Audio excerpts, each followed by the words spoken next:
Welcome to Coffee, Conversations, and Badasses podcast. I'm your host, Dustin Hayes. We bring you heroic stories from badass people who overcame mental health, addiction, relationship, and business struggles. The road to success doesn't come easy, but these badasses didn't quit. The heroic stories are told with the hopes of saving lives and to let you know you're not alone during these difficult times. And the show wouldn't be made possible without our sponsors, Red, White, and Badass Brew, Coffee as Bold as American Spirit, and Go Man Go Productions. Your vision is our mission because we see it too.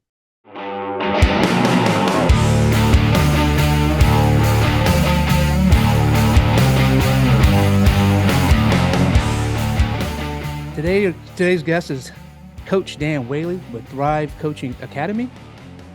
Also author, How to Lose Fat Without Giving Up Pizza. Hometown, San Diego, California. And some accolades. Lost over 100 pounds and put on 20 pounds of muscle. And beat addiction through education and dedication. Some of the previous professional experience: worked as a maritime law firm, assisting acquisition of large yachts and valets, and a valet at various hotels and UCSD Medical Center. Well, without further ado, Dan, how are you doing, buddy? Dang, first off, what an intro, man. I really like that. I really like that jam that you had playing. Yeah, I love that, man. But I'm doing great, Dustin. I'm just happy to be here. You know, we've had a fantastic morning already. I'm ready to rock and roll, brother. How's your mornings go? What is your morning routine? Like, you get up usually around the same time every day, or what? Yeah, great question. I want to get up at the same time every day. I want to get up at the same time. It doesn't happen all that often. But usually I'm up before 6 a.m. So I try and wake up before 6 a.m. And I've been trying, man, we talked about it a little bit right now, but like you said, you waking up at about 4:30 a.m. So I've been trying to do that. And I've been trying to hit my workouts at 5 a.m. The gym opens up at 5. And all last week, man, I was so good. I was so good at it. I was there between 5 and 5:15 working out, felt great. But man, what I experienced was like during the afternoon is just this complete drop off in energy. So I was like, is this really worth it? You know, I was kind of asking myself, is waking up, you know, if sacrificing an hour of sleep just to take an hour nap later in the day, like, is that really what I want to do? You get to take an hour nap? I mean, that's amazing, first of all. Yeah. And like I said, I try to nap. I'm not the best napper alive. But to get back to your original question, man, my morning routine looks like this. So I'll get up before 6 a.m. That's like a must. So it's before 6 a.m., 100%. And the first thing I'll do is I'll open up. I've been getting back into my religion.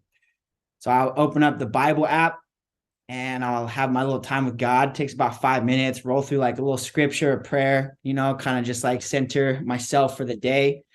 And then I'll open up my gratitude journal. I have a little gratitude journal that I put in my note tab, my iPhone, and I'll write down 5 things I'm grateful for that day. And that helps out tremendously, man, with the mental health and just having that appreciation for the day and thinking of all the things that we already have, you know, like just being grateful for what we already have and just accepting kind of as is. So I'll do that, which is a powerful, powerful tool to do in the morning. And then I'll read for about 20 to 30 minutes. And whatever book I'm reading right now, I'm reading Practical Programming for Strength Training. And What is that? Dude, it is too much. Is that another like episode right there? Just on this its is a own? whole nother episode. Yeah. So I'm just getting into it, right? And I thought it was going to be very general knowledge. Like I wanted to read something that I can go and spit back to my clients and be able to, you know, practically program their workouts and whatnot. You know, I have a base of knowledge, but also I'm looking to increase all of my knowledge every day, you know? But man, this goes deep. Into like neural adaptations and like all different types of just like training induced muscle adaptations and energy metabolism, and it's not what I thought it was going to be. We'll definitely get into that. So let's go back to your journal. When did you start this journal? Yeah, I started it last October. And you've been doing it almost every day since last October? I've been doing it at least 4 days a week. At least 4 days a week. Some days I'll skip, like kind of Sundays. I don't usually get to it because Sundays are my day off, man. Just to not open up many apps and not open up my social medias and things like that. So Sunday is a Dan day.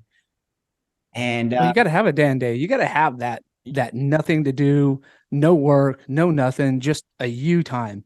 bro, To do whatever you want to do, whether it's chill out on the couch and play video games or go on hikes or a road trip or whatever you want to do. That's a huge important thing for your mental health. extremely necessary. Yeah, I mean, and especially being bro, being a business owner, being an entrepreneur, like we're working 12, 14, 16 hours a day sometimes. And it's not fun to do that 7 days a week. It's not even fun to do that 5 or 6 days a week. But right Yeah, now, it's a it's grind. just grind mode. And having that Sunday, having that Dan day is completely necessary. And I'll even do that day. Like on Friday, man, I was kind of feeling a little burnout. Um, and me and my buddy went golfing. We had a photo shoot Friday morning, and I could have went home and could have just got right back to work, but we decided not to do that. We needed a day, so we just went out in the course, hit the links. Yeah. Man, my links look a little different, man. I can barely hit the damn ball for some reason. You know, when you're going through these kind of transitions, right? Or these times and you're hitting them hard, the grind, right? And to stay motivated, it's difficult. And you're from San Diego. Yep. So it's even probably harder for you to stay motivated. If I was, lived in, and I'm from Oklahoma, so I know like boringness, can really settle in, and you don't have much to do. Just But in San vast Diego, you nothingness. always, yeah, it is. I mean, it's just like a land of like empty. I mean, it's beautiful, but it's flat. That's why tornadoes love us. Because it's just a big flat land. Yeah. But it's just, you don't have a whole lot to do. Like out here, you got everything you possibly wanted to do. You can do it in San Diego. Mm-hmm. And how hard is it to keep that motivation going living in San Diego? Mm. Yeah, man. To be honest, Dustin, it's not that hard, man. It's not that hard. I'll tell you why. It's because I'm so focused, and I know exactly what I want. Like I want to me and my business partner, we want to have the best transformation program in San Diego. And we're not going to stop until we get there. So having that strong, like motivating factor as to why I show up every day and put in the work that I'm doing, that's what keeps me around. And then That's also, that dedication. and then also being able to have have those days to myself, so like not being it, like not really like getting too far off that I'm just so fried, that I don't feel like working out, like working anymore. Yeah. So Well, you're battling the burnout. yeah, so just You know. having that strong why. Like you got to know your why. Like if you're in it, Sure. you're in anything, right? In any aspect of your life, and you don't have a why as to why you're doing it, you're gonna drop out. Yeah. At some Absolutely. point, it's gonna catch up to you, and you're like, man, I don't even know why I'm doing this anymore. And that's gonna catch up to you, and you're not gonna want to do it anymore. Sure. Let's talk about a little bit about how you grew up here in San Diego. How was that? I'm always intrigued to learn about how people grew up in San Diego because, being from Oklahoma, it's boring. There's not a whole lot to do, but in San Diego, there's such a ton thing to do, a beautiful city. So how was your childhood? How was you growing up? You know, was it both parents, single parents, live with grandma, or Yeah. how was it? Struggled in school? Yeah. Yeah, man. So let's just take it back. So I grew up in East County. So kind of away from all the beaches, grew up in a little community called Spring Valley. I don't know if you're familiar. Oh yeah, we're in Santee. Oh yeah, so you're right next door. Yeah. Yeah. Yeah, so grew up out there, man. And my dad and my mom, they were together for the majority of my kid life. So my dad was a correctional officer. My mom was a nurse, so she was a pediatric nurse, I believe, for a long time. And I went to a private Christian school in Chula Vista. So it wasn't close. Like school wasn't down the street by any means. Could never walk there or ride my bike there or anything like that. So we constantly had to be getting rides to school. And what really sucked about that, man, was my mom worked nights and my dad worked early mornings. So my mom wouldn't be home for time for school, and my dad wouldn't be home to take us to school either. So what we'd have to do is we'd have to wake up with my dad at around 3 a.m. and we'd get ready for school, right? And he would drop us off at one of our friends' houses, and then she would drive us to school. So we'd go there about 4 a.m. and then fall back to sleep, right? Until about 6:30. And then she'd take all of her kids to school, and then we'd be like the last stop. So that happened a lot, pretty frequently. And when my mom was able to take us to school, she'd be able to take us too. But so that was kind of that. And my parents got divorced probably around 9 or 10 years old or so. So that changed a lot. And then That changed the whole dynamic of the family. it did, man. It did. Yeah. So now you're going from one house to two houses. Two houses, yeah. Yeah, but now trying to figure out school. Yeah. And I went to a private Christian school from preschool to 8th grade. So we were there my entire life. It was a small school. My 8th grade class had 12 kids in it. So it was very small, very tight-knit community. But as far as growing up in San Diego, man, I mean, it was cool. It was fun. We didn't really get a chance to do a whole lot. We didn't go to the beach that often. We didn't really do a whole lot of fun things. Basically, we rode our bikes and went hiking in the canyons, and did all the kid stuff. Got in trouble playing night tag and all types of stuff. So that was fun. But yeah, man, as far as like the whole San Diego life, I don't really feel like I ever had that like childhood where I was like at the beach all day, and then I'd go to friends' houses all the time because we live right down the street. Like it was just, the friends that I had, they didn't live close to me. So we had to, had our neighborhood kids. Well, it was all school friends, right? I mean, and you didn't live right next to your school, like you said. That's crazy. So how did that impact you growing up? With this school situation, because I mean, that's hard. That's hard to drive a period of time and being away from it, and your parents getting divorced. What kind of impact did that have on you growing up? Yeah, man, it was like, I mean, with any divorce, right? It's tough. It's tough on the kids because, I mean, my brother and I, we even went through therapy because we thought like it was our fault that our parents were getting divorced. We were so young. I was 9 and he was 11, and they got divorced one time, and they were like, okay, we're gonna do this, and then they decided to maybe try it again, and then 2 years later they were like, okay, yeah, like this is the final time. And that whole like flip-flop kind of dynamic, it was rough, man. It kind of put us in a state of whose fault is this? Why is this happening? Is this our fault? So me and my brother, we had to go through therapy to kind of talk through our emotions and talk through like kind of what we were feeling. So I mean, yeah, we had a great childhood. My mom and my dad did a lot for us. They tried to give us the world, but from a divorced family and especially going through therapy as a kid and whatnot, it was tough, man. It definitely played a role on like, I think my mental health and kind of like where I was the rest of my life.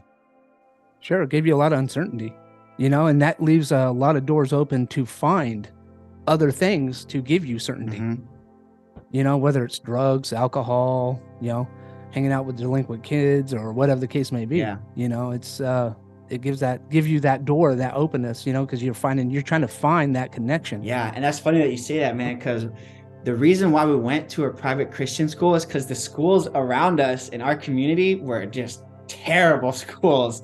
They were like, I mean, some bad kids went there, you know? And at least that's how my parents portrayed it to us. They're like, not going to that school. And so yeah, man, that's the whole reason why we went to that private school in the first place. But then, you know, high school came around and it was like our first time being in a public school. Whether we went from, you know, 300 kids from preschool to 8th grade throughout all the classes to 3,000 kids like in an entire school. So it was a huge change from middle school and then jumping into public school, high school. Oh man, did you go like Animal House? Did you were like, man, party? Like, dude, like no. This is the stuff I saw in the movies. Like, or were you just like, you know what? I'm gonna keep with my traditional values that I've been, you know, kind of in school that I was raised with, and I'm gonna get through this time in my life. Yeah. Or because so it started out, I tried to keep all my core values. You know, I was very shy and kind of closed off because I was a big kid and coming into freshman year. So like when you were overweight, 275 pounds as a freshman. In your freshman year, yeah. You were 275 pounds? Just a big boy, just sitting right there in the middle of class. Yeah. Oh man, I can only imagine that. Yeah, man. So 275, you know, coming from a private school, like everybody knew me. So I felt comfortable because these are the kids that, mind you, I've been there since preschool, bro. Like, I grew up with, this is my entire life. So they knew me, right? They knew that, that's Dan. So I felt comfortable kind of around them. And then, man, when I went to public school, it was like eye opener, right? And just being around all these kids where they had all these friends, and I didn't have any of that. So I would actually, like, my brother went there first. He's 2 years older than me. So he kind of made friends first and then kind of grandfathered me into his friend group. So that's who I would hang out with. I would just hang out with my brother and his friends. And I actually tried out for football because I really wanted to play football, man. I loved football, and my middle school didn't offer football of any sort, anything like that. So really wanted to play football, and I tried out as a freshman and I was loving it. And I went through the first week of practice, and after the first week of practice, man, I was so sore, Dustin. I was hurting. I didn't like it. It was hard, and I didn't know hard work. I actually shied away from hard work. And because I was not mentally tough, I was an overweight kid that was, you know, kind of babied as a kid as well. Yeah, I went through challenging times, but that didn't make me the person that I wanted to be. You know, that didn't make me mentally tough. And so I quit football, man. My freshman year, I decided, I was like, this isn't for me. This is too hard. I'm not going to do this. I'm too overweight. You know, I had all of these self-limiting beliefs. So I quit, man. I quit freshman year, and that was my avenue to make friends, was football. And then when I quit, I kind of didn't want to be around the people that I met during that first week of practice, because I was like, man, well, they're just going to see me as a quitter. I don't want to even be around them. So I would just go back to my brother's friend group because I was comfortable there. That was comfort. Sure. Well, you were trying to go out of your comfort level, and your insecurities got the best 100%. Your insecurities, your self-doubt, you know, all that came out. You know, if they had football probably in this private Christian school you went to, been great, would have been fine. You know, but now getting removed from that and into a sector that you didn't know anything really about, and going from 12 to 3,000, that's a huge jump for anybody. You know, 12 people, I mean, you're going to get close to probably with all of them. You know, going to 3,000, you're like, man, I have nobody here. What am I going to do? You know, but thank God your brother, you know, wasn't the type of sibling that was like, stay away from me. You're not cool. Get away. You know, I don't want anything to do with you, you little rug rat. You know, you're annoying. You're making me look bad, blah, blah, blah, blah. That's awesome, man, that he, you know, stepped up and was like, hey, come on up here. I got you underneath my wing. You know, did he also have a weight problem? No, actually, no, he's actually been the skinny one in the family. We've always been pretty jealous of him. My dad was overweight, my mom as well. But my brother always was skinny. But it's funny though, now it's kind of the roles have reversed a little bit. Flip flop. It's funny how I that love happens, it. right? I'm actually I'm Yeah. actually helping Yeah. him, So you know, develop a better relationship with food and exercise and things like that. So I'm actually blessed to be in a position to help him through this time right now. sure. It's hard, man. It is hard once you get into a certain way to break a habit, Oh, man. If you're trying to eat, right, and you're overweight and you struggle with diets, man, it's so super difficult to get on, these I'm not even gonna say diet. It's transformations, man. It's a mm-hmm, lifestyle change. That's what I like to call it, mm-hmm. lifestyle change. Um, wow. So growing up, how did that impact you being bigger? So you went through there, you quit your football Mm-hmm. team, and now you kind of self-isolated and only hung out with your Mm-hmm. brother's friends. Did that happen all through high school? Because I mean, your brother graduated a couple years Yeah. before you, and so did the friends. Yeah, So man. So to continue with the story, so I quit freshman year and then I saw like how much fun everybody in football was having. I had classes, I didn't have classes with my brother and their friends. So I was kind of forced, to make other acquaintances and try and make other friends. And um as a big kid, I was obviously like made fun of in class, especially in public school. Like private school, there was a little bit of that, but being there and like being a Christian school, like it was kind of frowned upon, obviously, to like make fun of other people because of their weight. Um, but as a right. public school, man, it was like free game. So uh, people, I remember one Yeah. of my best friends today, actually, he would make fun of me all the time in our freshman Spanish class. And I resented him for it. I didn't like him for it. I thought he was an asshole. I thought he was a fucking prick. And I didn't like the guy. I thought he was cocky and arrogant. But fast forward to sophomore year, man, I actually joined the football team, and it was the best decision I could have ever made because I made friendships that still hold true to this day. So sophomore, junior, and senior year, we played football. And I actually found my passion, man, and I was actually really good at it. And I think that's just because of my size. I played O-line, so sophomore Of year I course. played tackle. Junior year I played guard, and then senior year I played center. So went through all the positions, and yeah, it was a lot of fun. What would you say to somebody who may be in that same spot in their life that you are back then? What would you say, like, to help them Yeah, get through it? yeah. Be comfortable with being uncomfortable. That's the best. I mean, that's the That's a best great. thing, man. It's there's nothing good that happens in this little space that we're comfortable in. There's no growth that happens there. You're not going to meet new people staying at home and playing video games. You're not going to meet girls staying at home and, being in your comfort zone. And, life's about building relationships, man. And that's how people get to that next level, is through the relationships they build and through the things that they try that they normally wouldn't try.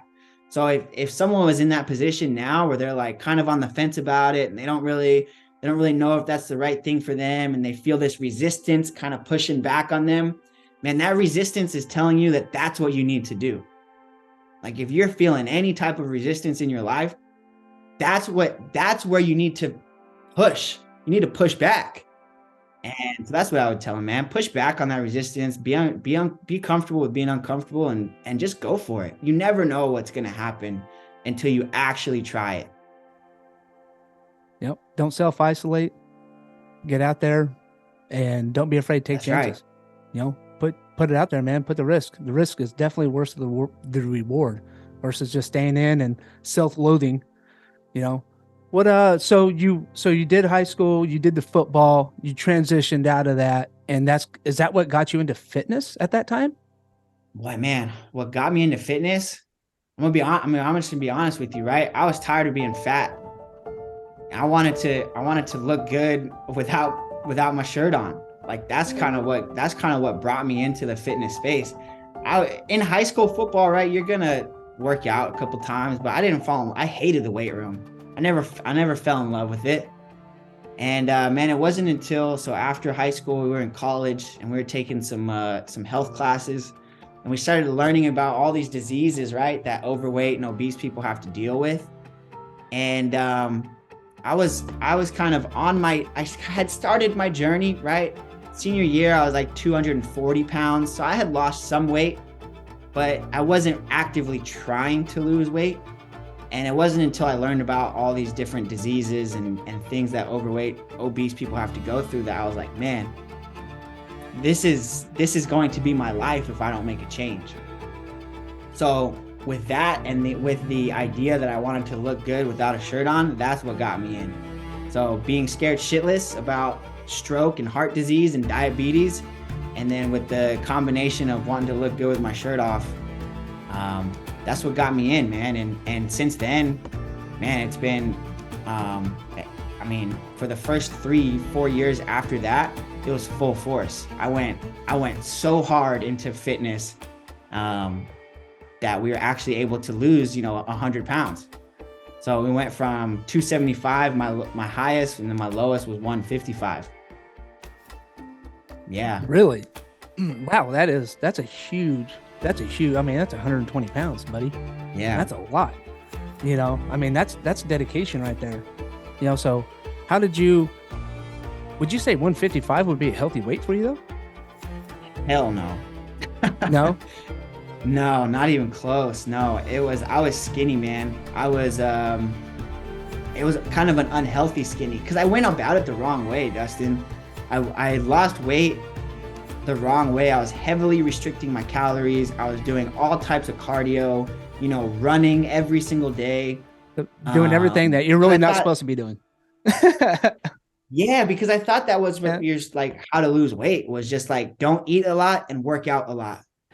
How do you go from like when you're in that situation and you're going like, okay, I need to lose weight. I understand. Or I want to get fitter, or I want to look better. I want to, I want those swimming trunks to really fit nice. I want the show me muscles, the arms, the chest.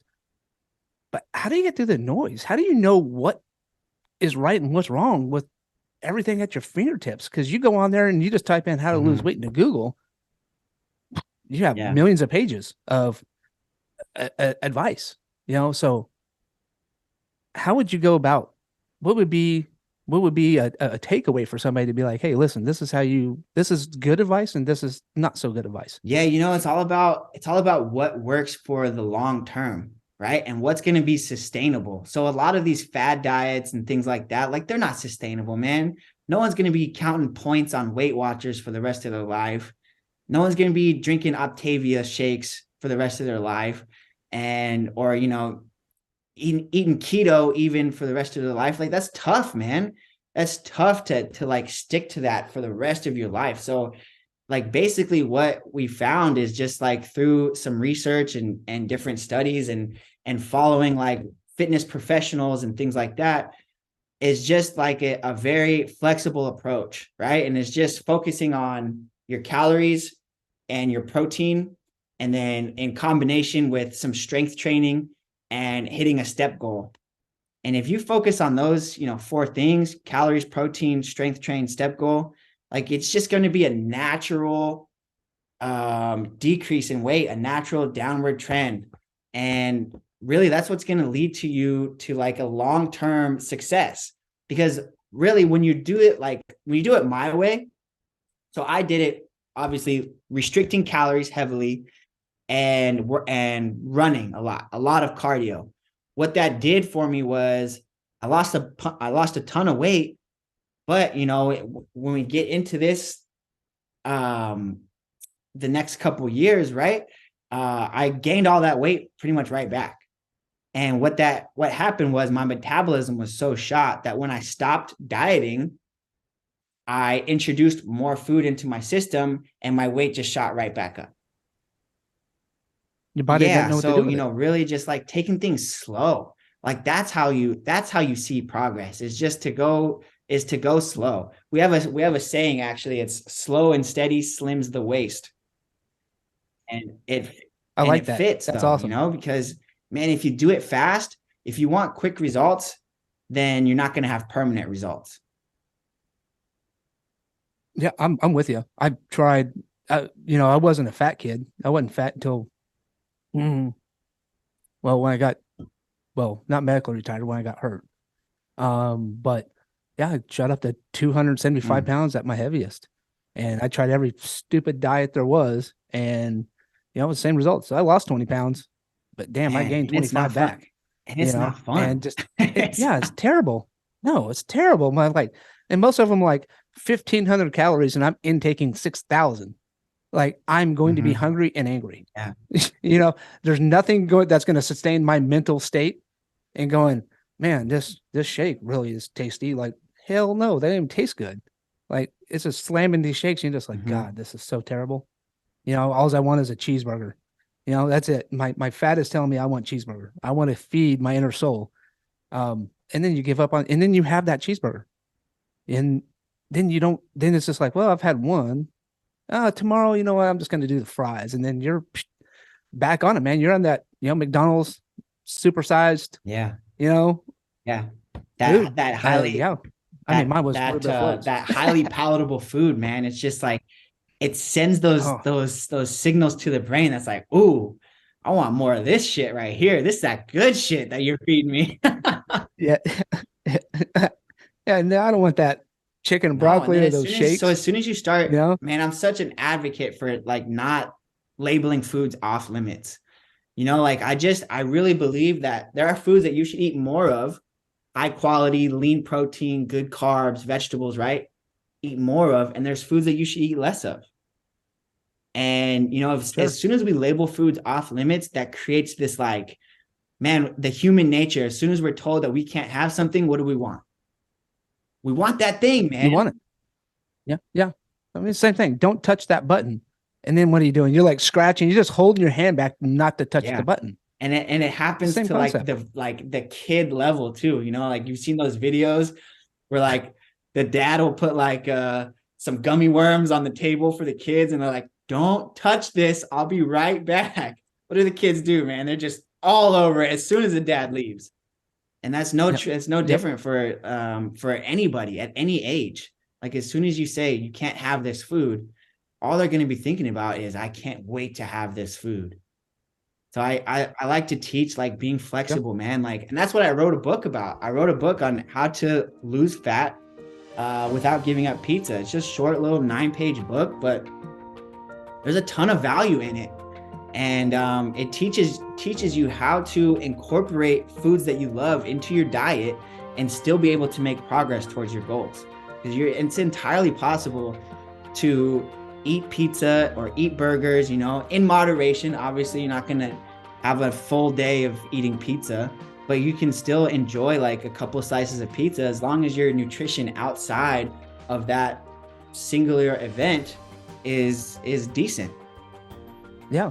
I mean, and that's important for people to know because I don't feel like that is it's not a mainstream. It's not a buzzword because I think people think of it and when they hear that, they're like, bullshit.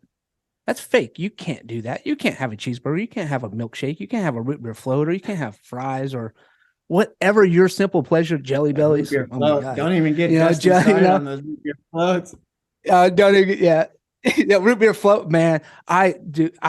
It's so embarrassing that the clerk at the grocery store didn't know me by going in there and buying chicken and like tons of food. She knew me by I'm getting a pint of ice cream or no, not a pint, but the quart or whatever.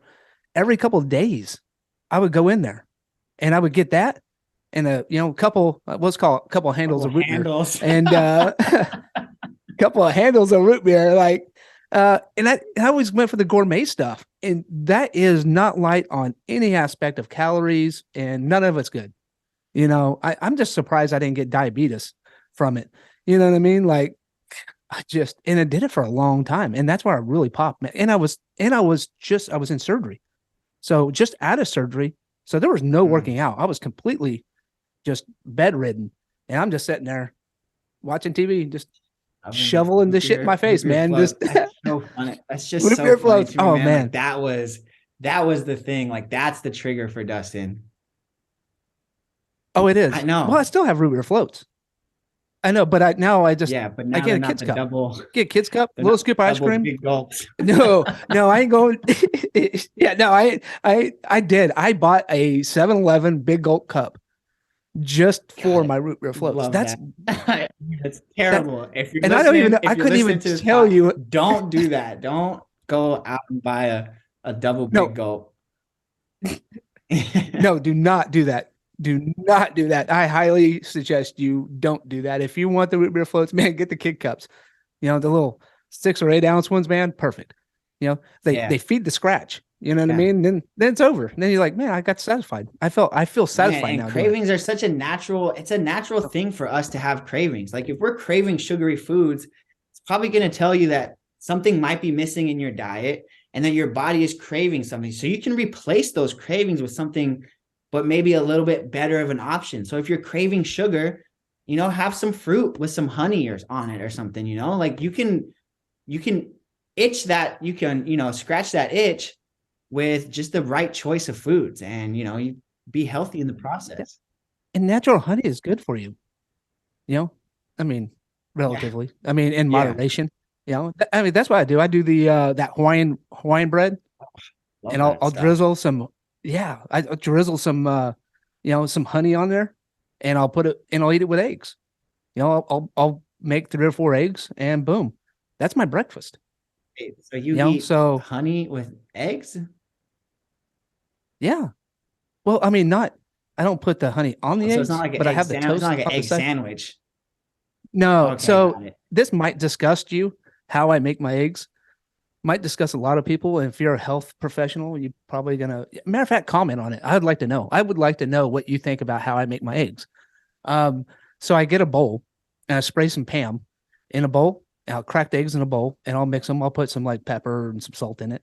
Mix it up. And I'll put it in the microwave for like a minute and 30 minutes or a minute and 30 seconds. And then I pull it out and I eat it. Now, is that an unhealthy way of eating eggs?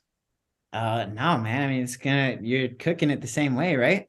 I mean, it's Yeah, being I cook it. cooked. Yeah, I mean, you can cook it in a pan, but Yeah. then you have this pan, and then you have the dishes, and so I kind of do it from like an efficiency point of view. Mm-hmm. I'm just kind of like easy, boom, crack, put in there, toast, honey, eggs, done, boom, Yeah. and chow 'em down, man.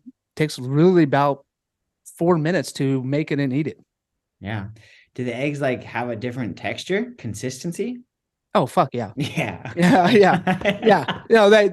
It's not like what you get like sunny side up or anything like that. I mean, you could probably there might be a way to do that in the microwave. I don't know of it, but they balloon up, so Mm. they kind of like flour up. I guess is the best way to describe it. They just kind of fluff up. Mm. Um, and but I don't cook them all the way where they're like solid. Like I still want some of the yolk and some of the yellow and all that stuff to be kind of liquidy, so I can move it around and I can swirl around so it's not just all, doesn't have that. Yeah, yeah. Sounds I know. awful. I'm a weird cat, man. So You're not selling this at all. I know I'm not explaining it very well, man. Maybe I'll make a video of me eating some freaking eggs Yeah. and show you. Like it's actually pretty good. Yeah. I mean, for quickness, though, it's made for quickness, and that's when I was taught. My ex-wife actually showed me how to do this. I was like, man, I have found a new way to live. Oh my God. Like, Well, I think they have like just like made on TV, like cook your eggs in like oh, as I'm seen, what is sure. it called? As seen on TV, right? So they have Oh, I'm like the little sure. like egg dishes that you can just pop in the microwave and it gives you like a nice sunny side up egg. Oh, I'm 100% sure there is. I just never have took time to research Mm. out there. I mean, I can almost guarantee you there is. So you went through, so now you've gone through this transformation and you lost this weight and you're at 155 pounds. Mm-hmm. And at this point, did you have like a lot of loose skin or, did you go through that and did you bloom back up to 275 pounds or did you bloom back up to 200 pounds or how, you didn't stay 155, obviously you gained some weight. No, yeah, I didn't stay 155. I actually didn't have a ton of loose skin. And I can't tell you why that happened. I have some loose skin now, But back then, thinking on it, man, when I was my leanest, well, actually, okay. So I did have loose skin at 155, but what happened was I did CrossFit. So CrossFit, for anybody that doesn't know, is a very high intensity interval training. A lot of very, very powerful movements like cleaning and snatching and things like that. So I think that intensity made me kind of shrink the skin a little bit. But after that, man, I kind of went a different direction in my life. So I went down I just turned 21, so I found out like drinking and going to bars was like the thing to do. I thought it was a lot of fun. So I think through that kind of over the years, I did gain some of the weight back for sure. Yeah. Yeah. I mean, when you're turning 21 and you're allowed to go into bars now, you're going to usually hit it pretty hard, right? Yeah. And I mean, especially if you didn't really do it probably when you're younger. And I guess it's all about the mentality of other people, right? I mean, because not everybody's that way, but shit, I know I was. I know when I had a fake ID. So I was getting into bars before. Yeah. Yeah. Man, that was just wrong thing for me to have because it was every other day going to bars. And I was 19. So not good. Nothing else to do in Oklahoma. Well, when we were in Oklahoma, we were here in San Diego. Oh, okay. Well, I mean, there was a lot to do in San Diego, a lot of bars. Yeah, a lot of bars with a lot of hot women. Yeah. And then when they found out my age, and I would have to lie to the girls that I'm 21 because they're like, how are you in this bar? And I did not look 21. Like this beard was not always there. I wasn't born with this beard. Like this beard wasn't just luscious when I came out. I couldn't even grow a full beard when I was 22. I still could get away with a couple days without shaving. And it wasn't until I don't know my balls dropped. I don't fucking know what happened. Like late 30s, like 27 is when I really found out I could grow a beard. Really? Yeah. Dang, yeah. I had this beard probably since I was 21. Yeah. That's a good looking beard too, man. Hey, thank you, bro. I appreciate that. So you went through this life and you lost a lot of weight. And you found alcohol at 21 and really started partying. Did that cause any issues? Not at first. First. I kept it under wraps for a long time, man. In high school, like I wasn't the biggest partier. I didn't love drinking. Drinking always made me sick. I didn't love the feeling of being drunk. I was like, man, I get the spins so easily. So I didn't really have this like, I love drinking so much. I can't wait to drink. And so yeah, man, it wasn't really like the forefront of my brain. I enjoyed it. I enjoyed going out, having a couple drinks, but at that time still, man, I was still fully engulfed in my health and my fitness and CrossFit. And man, we were working out, sometimes twice a day, 5 days a week, and just getting after it. I was lean, man. I had never been that. I'm still not even that lean as I was back then.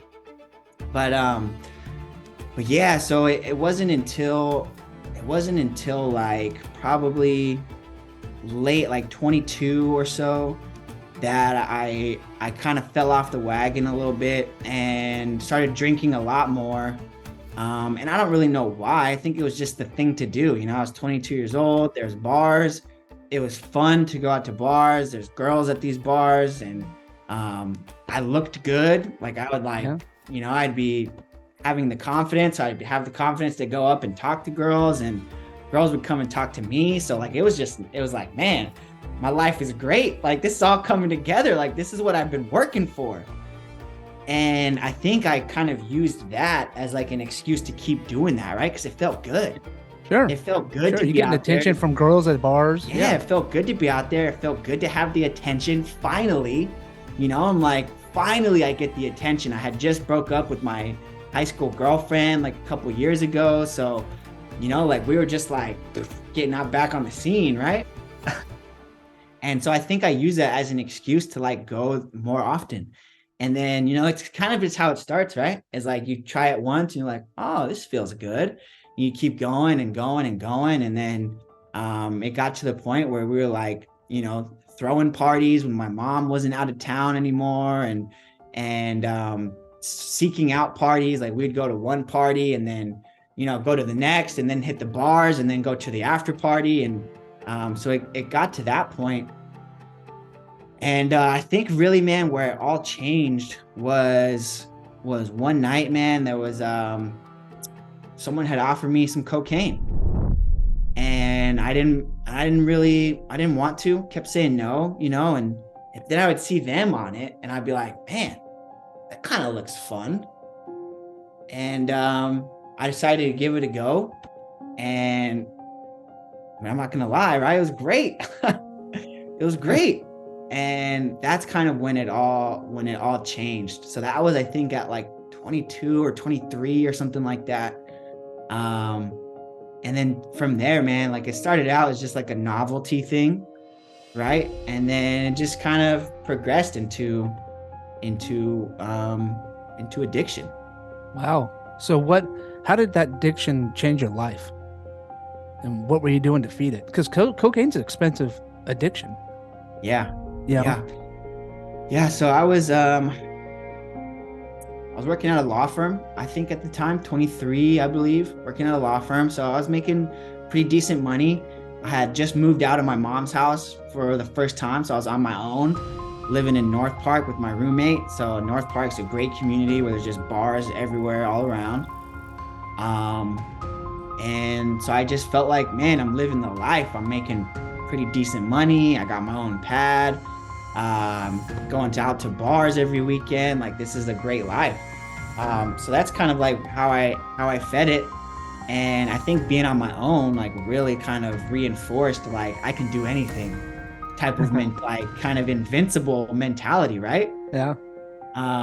First time being on your own, you kind of feel that way. You're like chest up a little bit, a little puffy chest. And yeah, man. So I was able to afford it because I was making pretty good money at the law firm. Yeah. And so you continued on. How long did you have this addiction problem? Yeah, man, probably about 8 years. 8 years. Really being, so I didn't know that I was becoming addicted until I was like fully into it. Like, like doing it at work and like just maybe having a little bit left over from the night before. So like do it in the morning, and I just thought it was like, I'm 20, like this is just the thing to do. Like I'm young. Just letting loose. Yeah. I'm just young, dumb, and yeah, man. So it lasted a good amount of time. It lasted 8 years or so. But really, like in the heart of my addiction, because before the first 4 years or so, it was very recreational. I wouldn't seek it out very, very often unless maybe I was going out for like a night on the town. I wouldn't be doing it, Monday through Friday or anything like that. But towards the end of it is when it really got bad, where I was like kind of seeking it out multiple times per week, even if, just doing it by myself. Yeah. So it was rough, man. It was rough, and I don't suggest anybody do it. So what did you lose? I mean, did you lose a lot of things in it? Like you had a roommate, obviously, and all that stuff. You had a car, a job, did it cost you all that stuff? I know, man. I actually didn't lose too much. So I was pretty functional.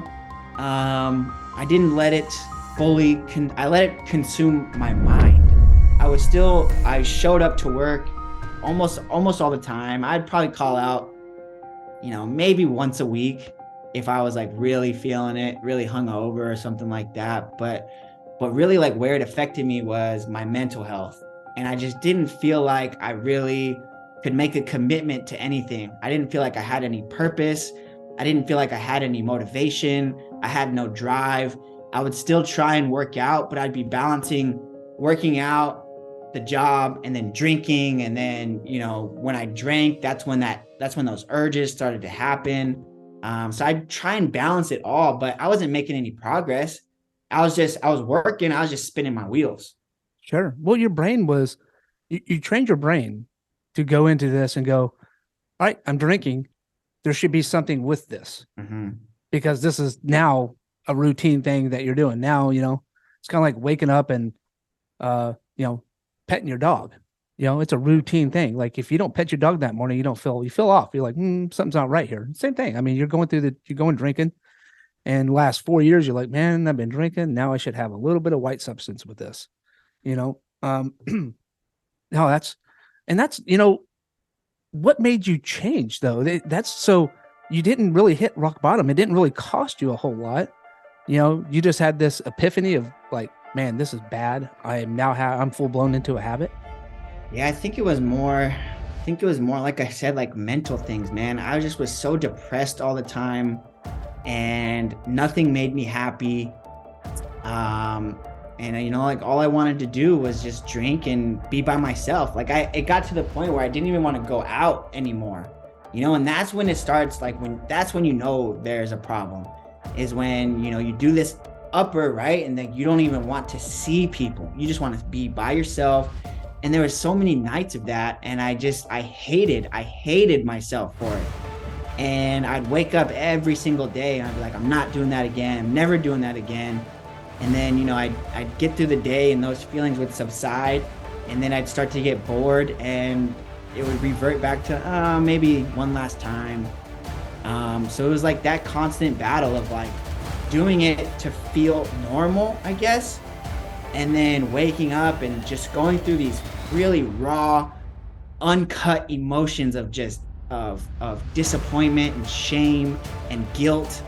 And like that's, where I had enough was just that repetitive cycle of like, man, I can't keep doing this. Like I'm legitimately hating on myself. Yep, you're depressed. And it's, when you're negative towards yourself for that long, something has to change. Otherwise, you're just going to go deeper and deeper and deeper. And, there was multiple times in my life where I was like, I'm going to change. And it wasn't until I got back into my health and fitness that is when I really replaced it with something else that made me feel, just as good. So it's been about a couple years back now. I took I just told myself that this was going to be the last time and haven't touched it again. Really? And is that same thing with alcohol? Alcohol? No, I still, so I'll drink occasionally, I'll enjoy a margarita every once in a while. So that's a little bit different. I did go sober for almost a year and a half, 2 years when I first stopped, because I knew that if I didn't go sober from everything, I would find something to try and lean back on. Wow. So I've introduced alcohol a little bit more these days, but the urges and all of that stuff are long gone. You broke that cycle. Yeah. And that's what it takes. And that's what it takes, man. You got to break that cycle, and it takes hard work, and it takes consistency and dedication, and knowing why, again, having that strong reason why. I say that so many times to all of my clients and everything like that, is having a strong reason why keeps you in the game. And the longer that you're in the arena fighting, the more success that you have. But as soon as you turn your back and you leave the arena, you just gave up on yourself, and there's no progress to be had outside of the arena. So have you ever met a happy alcoholic or drug addict? No. I mean, they're happy at the time, right? Yeah. No. But in life, they're shambles, right? Yeah. They're not happy with themselves. That's, that I think that's a big key takeaway, is I've really never met a happy alcoholic or drug addict. No. They're depressed. They're filling that void with a liquid or a powder or some substance to feed themselves and to make them feel better about themselves. Mm-hmm. But they're not going to find it. They're going to have to find their true meaning of themselves and love themselves to get out of that, or hit rock bottom and say, man, I really have nothing left. I probably should stop doing this. Yeah. Yeah. And I think, the reason that we talked about this when we last talked too is a big reason why people drink is not because they're an alcoholic. It's because there's an underlying issue that is causing them to drink and fill that void and escape that reality. Yep. And I think like what really pushed me was I was working at the law firm. You know, I was like living the high life, and I realized like that was not what I wanted to do. I hated it. After a couple years, you know, I hated sitting down. I hated being under fluorescent light. Didn't like what I did, and so I quit and I went back to doing valet, because that's just what I knew. Valet, you can make some pretty good money, and yeah, just you know, being what I thought was a career and then going back into what is not really a career. I think that kind of pushed me to like be a little bit unhappy with myself. So I filled that void with, you know, something else.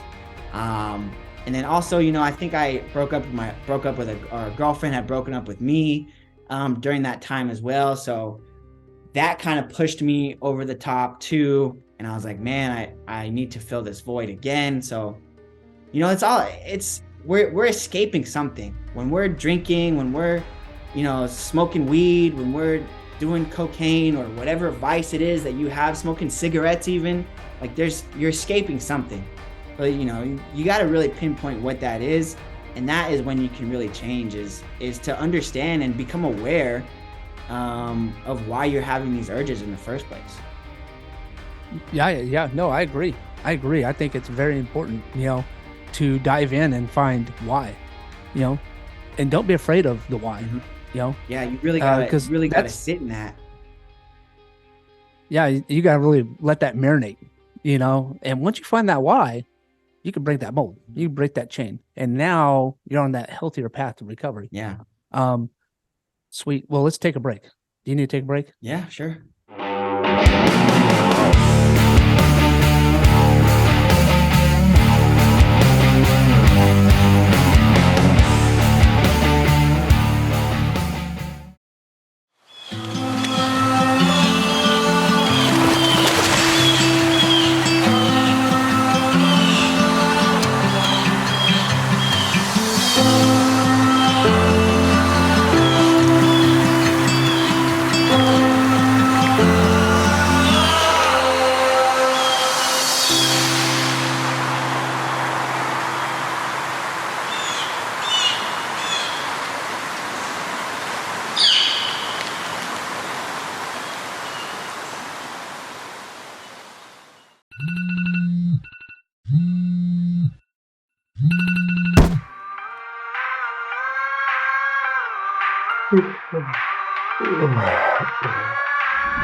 So you went through addiction issue with cocaine, broke up with a girlfriend, and knew you were depressed, and you made that transition by fitness, right?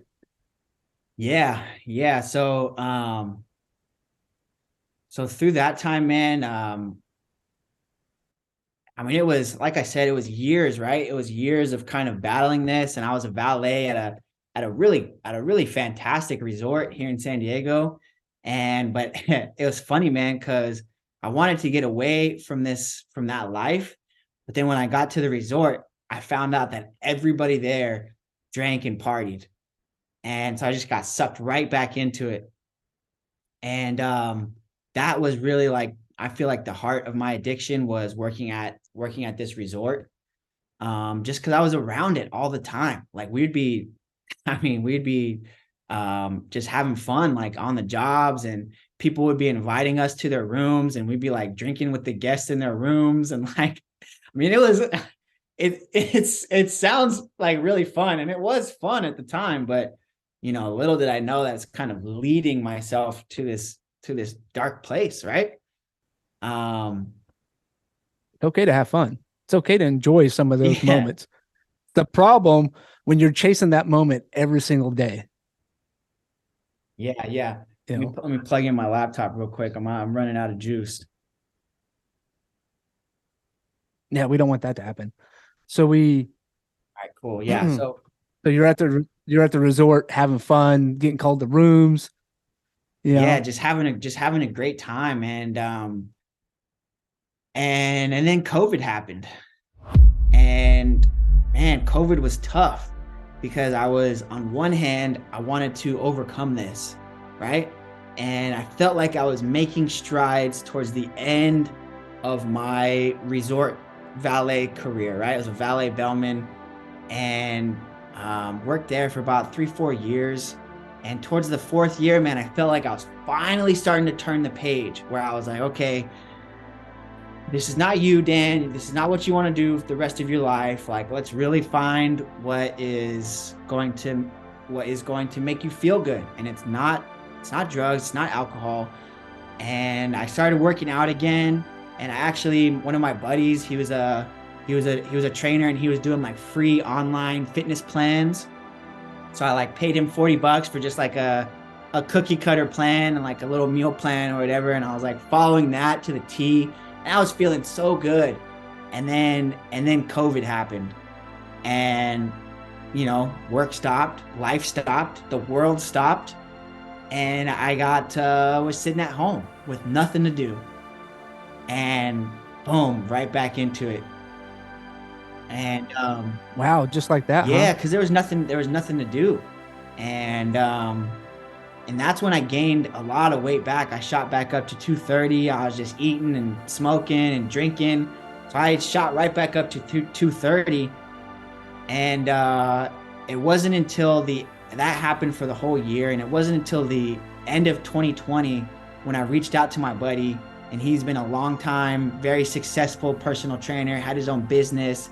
He was just absolutely killing it.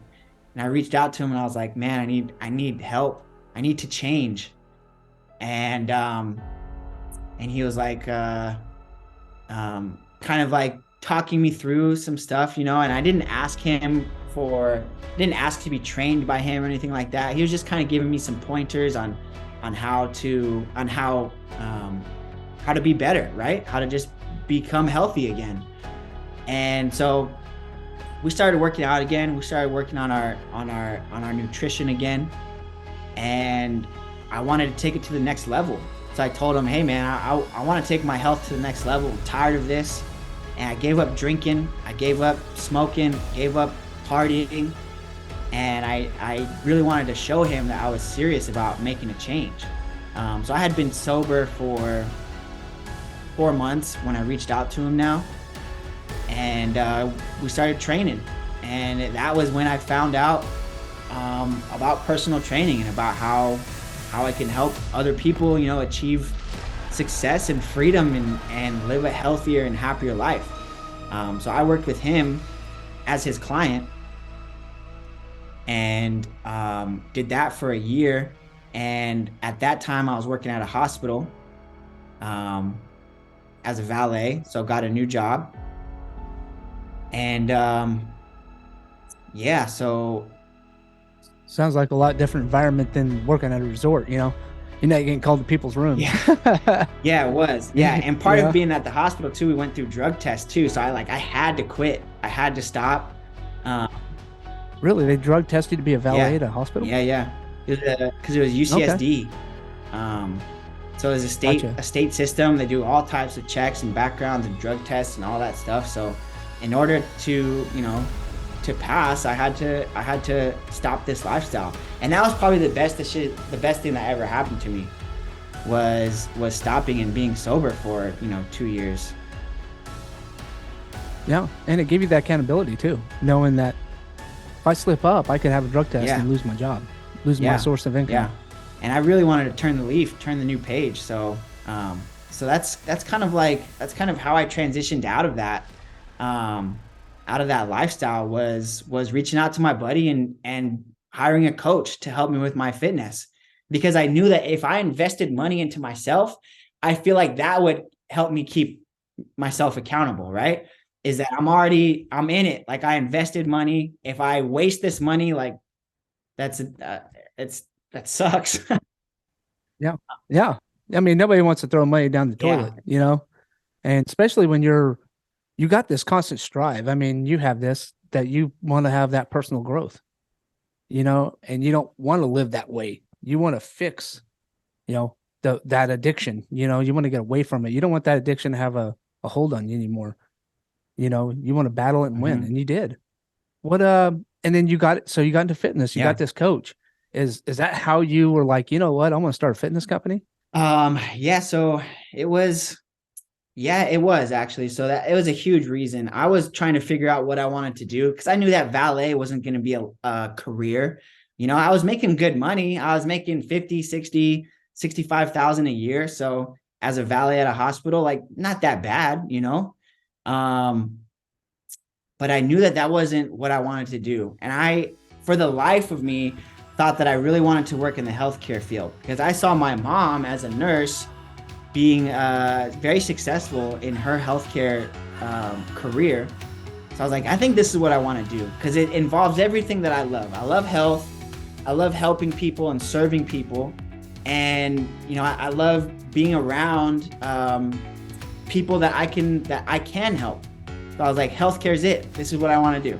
I'm going to work at the hospital. I'm going to get my foot in the door, and I'm going to become a nurse, or I'm going to become a respiratory therapist or something. And I really started interviewing a bunch of people at the hospital that would be coming out, but, oh, hey, what's up, man? What do you do here? Just kind of like stop them on the street. And they'd be, oh, I'm such and such respiratory therapist or whatever it is. I'm like, how do you like it? What type of hours do you work? I'm thinking about doing this myself, trying to, got my foot in the door. And they're like, oh, that's cool, man. Yeah. Like, well, it's, it's fun, but it's just not what I envisioned. And that was kind of a lot of the responses was, it's not how I want to help people. I'm kind of succumbing to the will of the healthcare system, right? And so I told myself, well, I don't think this is what I want to do. I'm working long hours. I'm making some good money, but I'm not doing the stuff that I want to do. And I didn't see myself, progressing in that career. So that's when I reached out to my buddy, who was my coach at the time. And I was like, man, the healthcare field, I think it's great, but I don't think it's for me. And he kind of implanted the idea, why don't you become a coach? Why don't you become a personal trainer? And so that's what I did, man. I pursued that through the National Academy of Sports Medicine and got certified as a trainer. So you planted the seed, huh? And the rest is kind of history, man. So now you're thriving with, with your badass company over here, man. Thrive Coaching Academy. Yeah, now we're thriving. That's it, man. I love it. I love the name, by the way. That's a pretty cool name. When I first started, I was like, all right. And I read your book, by the way, the 9-page book that you mentioned before. And I know I'm segueing back into that. But that book was phenomenal, man. I mean, because it's a no shit, straight 9-page, no frills, this is it with proven results. And you even have a couple links in there for apps and stuff like that, and some suggestions. I think that's amazing. So you got into this business and you're rocking and rolling, or not really rocking and rolling. Now you're just trying to figure out this way of business. Did you have a business mentor? Did this guy coach you in the business? By the way, if anybody wants a copy of that book, follow me on Instagram and Facebook at Coach Dan Whaley, and I'll send you a copy. Shameless plug there.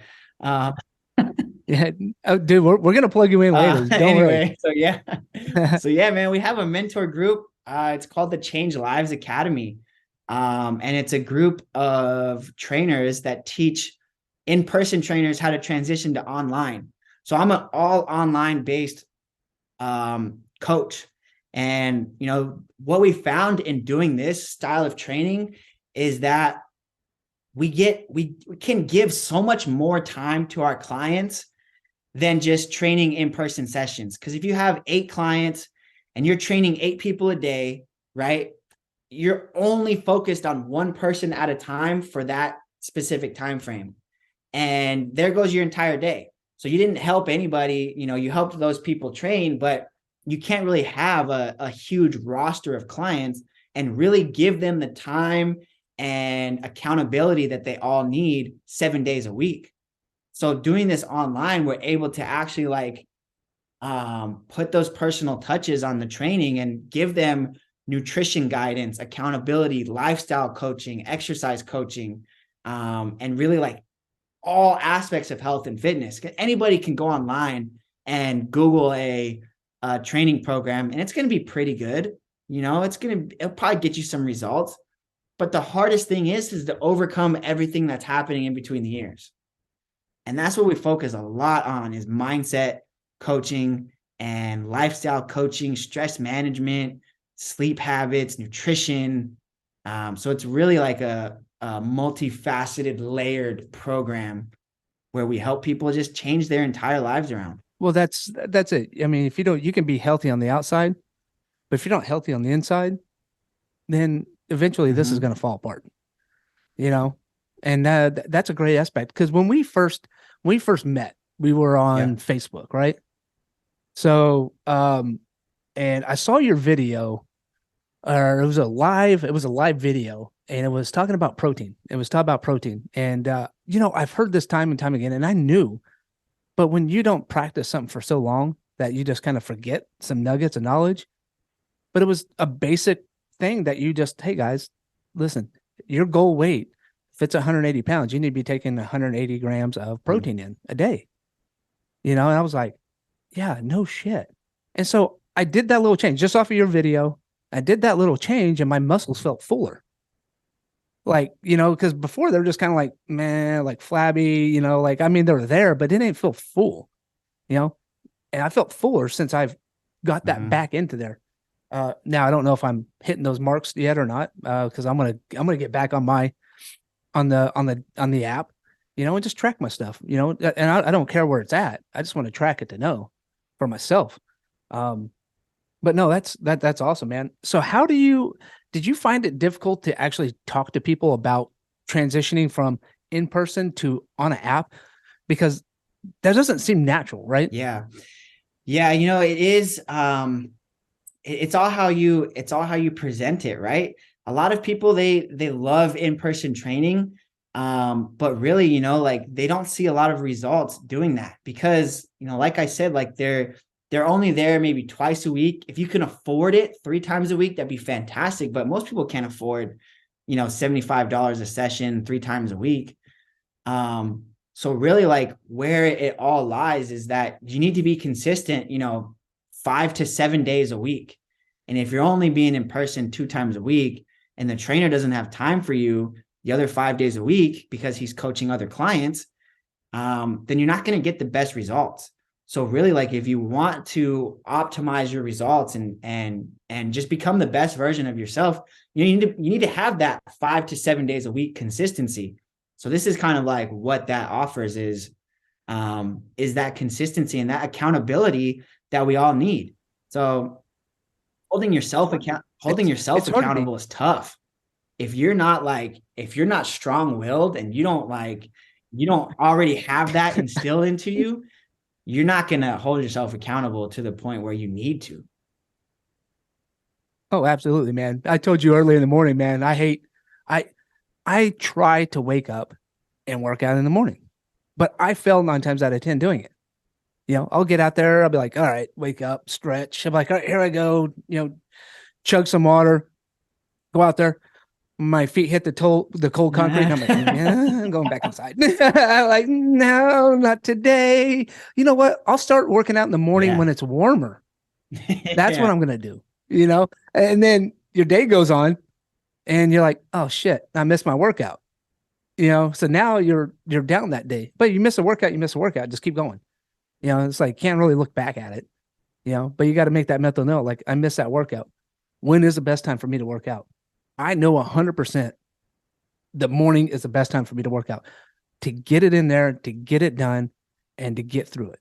but I have a Yeah. problem breaking that mentally. Yeah. I do. It's one of But I those mean, things. if It's you're hard. missing 9 times out of 10, maybe the morning's not the best time for you to work out.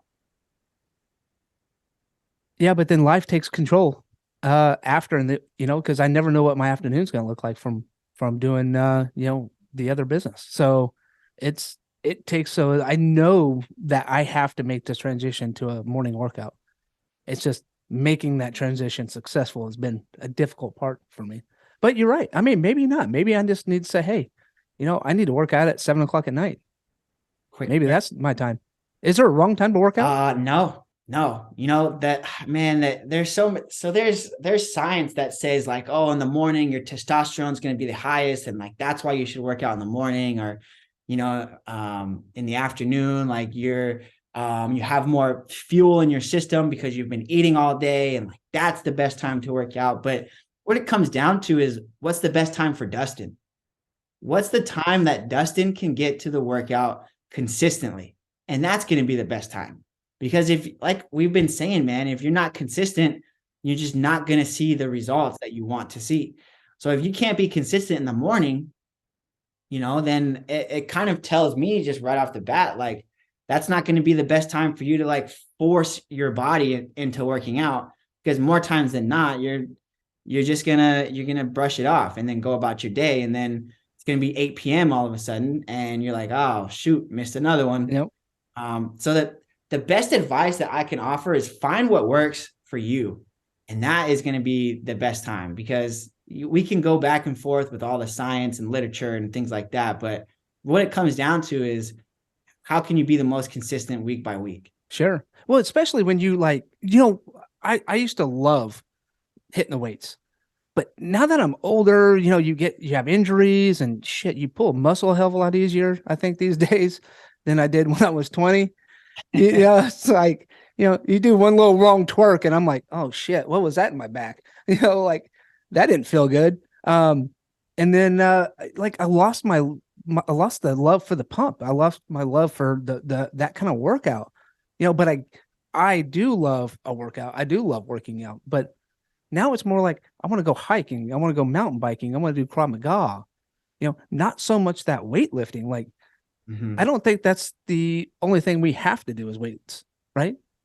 No, it depends on what I guess what your goal is. I mean, I doubt you can really get this defined body by going and getting muscles by going out and doing mountain biking. Yeah, you'll probably get some legs and a butt, but you're not going to have the show me muscles. You're not going to have the big chest and the arms. Yeah. Yeah. I mean, just move. So it depends on what your goals are, right? Just like exactly what you said. But movement is one of the best things that we can do for ourselves, just in general, right? Just moving our bodies, because the workout, it's great for providing that muscle adaptation where we're going to have more defined muscles and things like that. But really, if your goal is to, maybe lose some weight, or just burn calories in general, like just moving more is going to be the best thing that you can do for yourself. I was listening to a podcast, and they were saying that it was a trainer's podcast, right? And they were saying that they had their clients wear a body bug, which is basically something that calculates the calories that you burn throughout the day.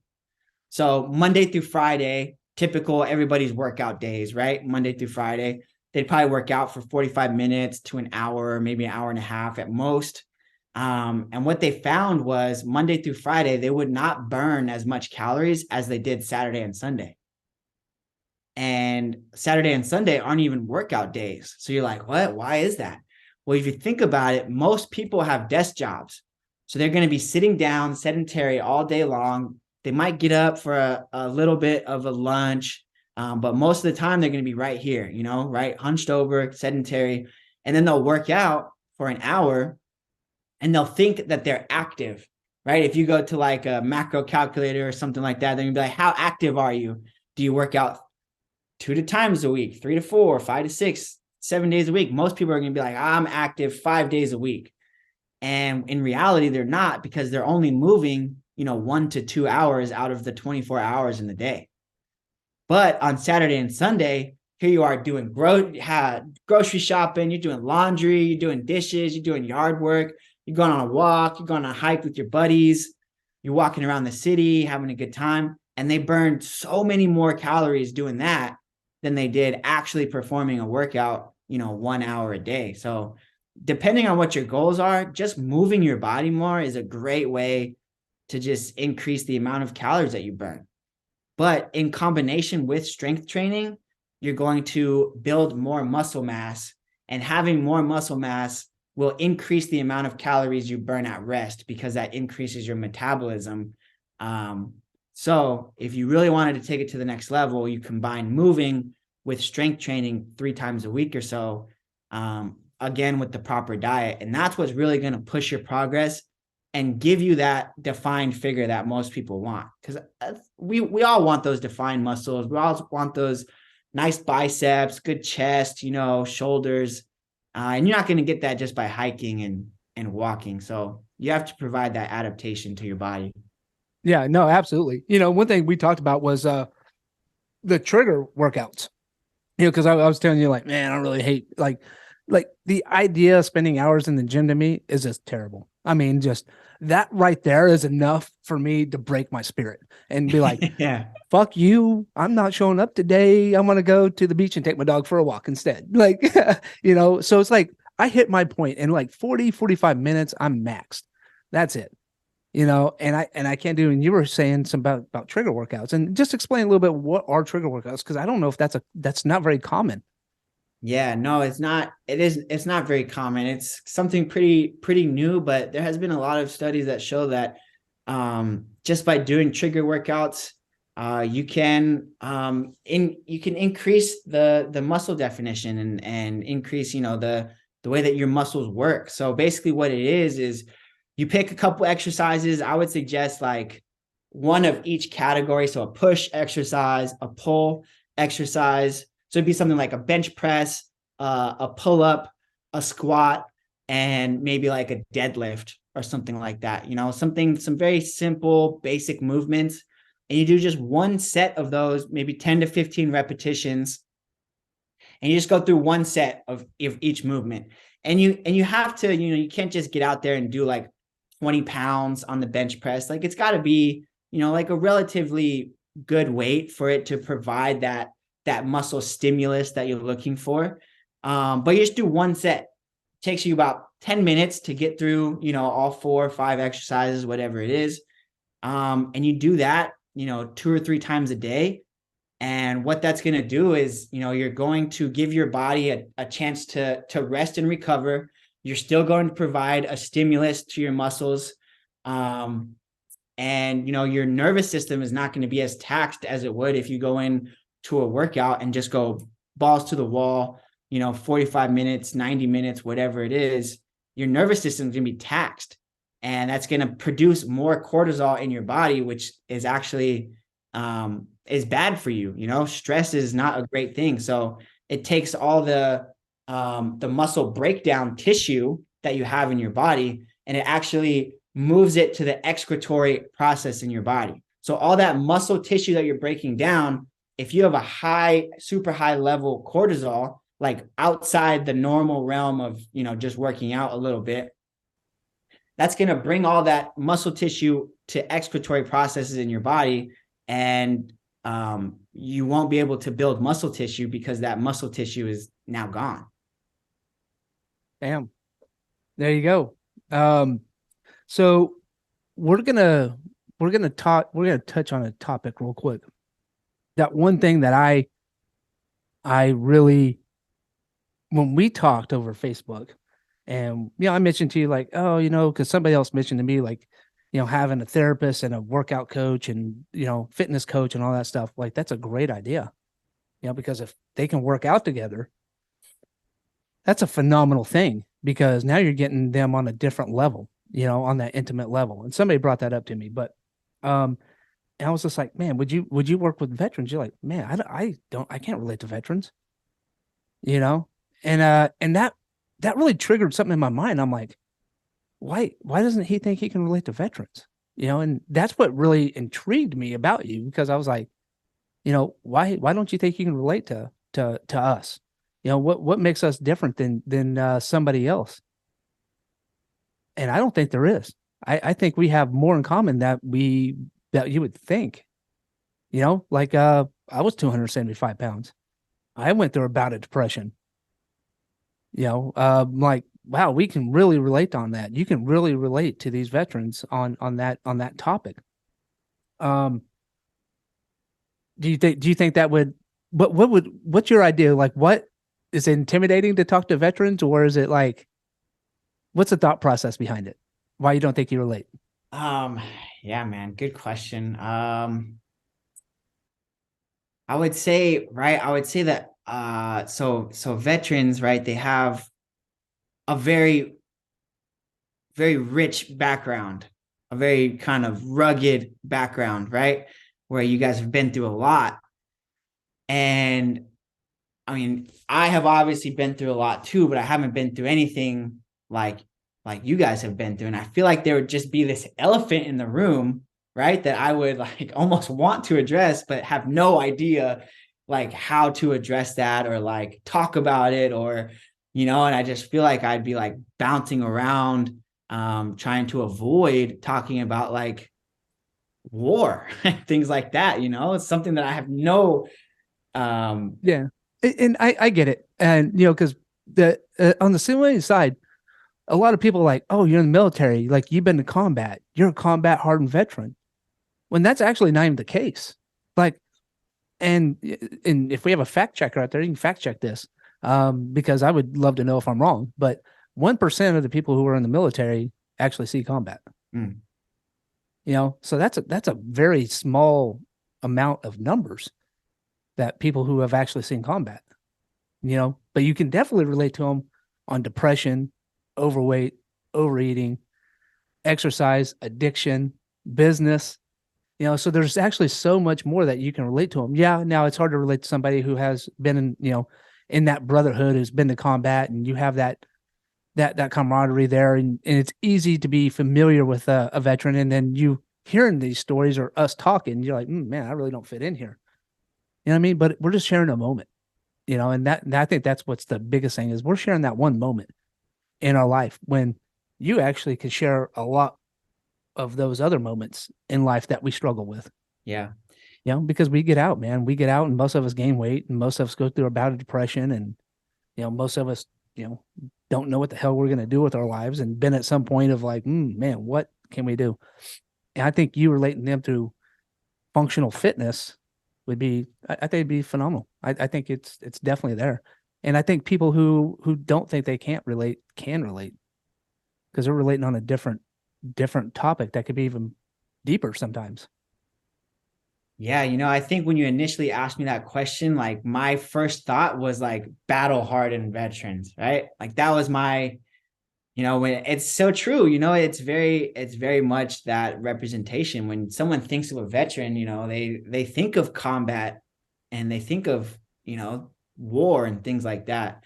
So when you first asked me that, of course, that's probably where my mind initially went to. But now talking about it, and, you know, our first meeting and whatnot, yeah, you know, I can definitely see how there are many other areas in life, and that is just a blip on the radar to a lot of people's lives. And there's so much more to it. And, you know, you did kind of open my eyes to that. There are a ton of other areas in life that everyone can relate to. Yeah, absolutely. Because you're striving, you know, to show men that they can lose weight functionally, you know, and that's who you're marketing towards is men, right? Yeah. And so, you know, you're showing, and I'm sure you got women out there, you can do the same with women as well, but you're showing that. So what makes you a badass? What makes me a badass? Man, just the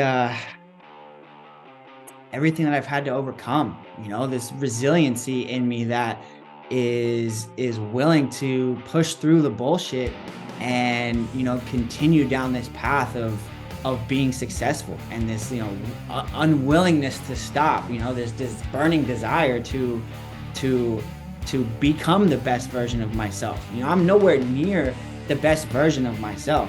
So it's just this drive and this desire to show up every single day and not just show up, but work my ass off towards what I want and the goals that I have in mind, and to not stop until I get there. That's what makes me a badass.